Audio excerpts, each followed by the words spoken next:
અમદાવાદના કૃષ્ણનગરમાં યુવકે આત્મહત્યા કરી લીધી છે। પૈસાની ઉઘરાણીથી કંટાળી આપઘાત કર્યો હોવાનો આરોપ।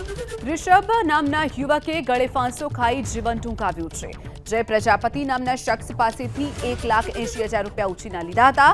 જય પ્રજાપતિ વારંવાર ધમકી આપતો હોવાનો પણ આરોપ લાગ્યો છે। એસજી હાઈવે પર આવેલા કોલ સેન્ટરમાં ઋષભ નોકરી કરતો હતો। ઋષભે પૈસા ન આપતા એક્ટિવા પણ પચાવી પાડ્યું હોવાનો પણ આરોપ લાગ્યો છે। 3 શખ્સો સામે આત્મહત્યા માટે દુષ્પ્રેરનો ગુનો નોંધાયો છે। પોલીસે વધુ તપાસ હાથ ધરી છે। ઋષભ નામના યુવકે આપઘાત કરી લીધો છે।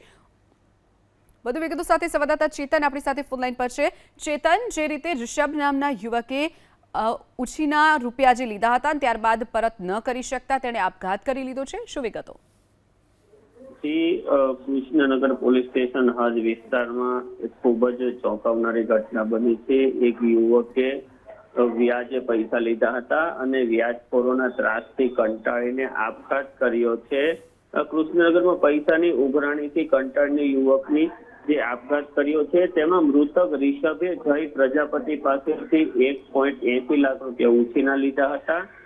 જય દ્વારા વારંવાર પૈસાની માંગણી કરવામાં આવતી હતી। પૈસાની માંગણી માટે ફોન અને વોટ્સઅપ મેસેજ કરી અને સતત તેની પર માનસિક દબાણ કરવામાં આવતું હતું।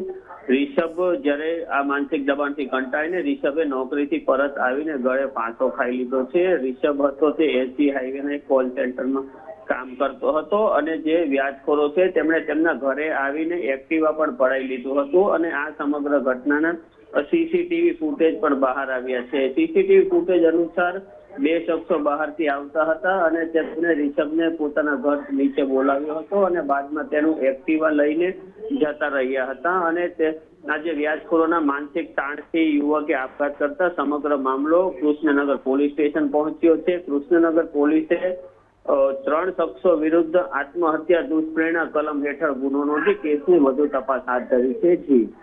ચોક્કસથી ચેતન, માહિતી બદલ આભાર।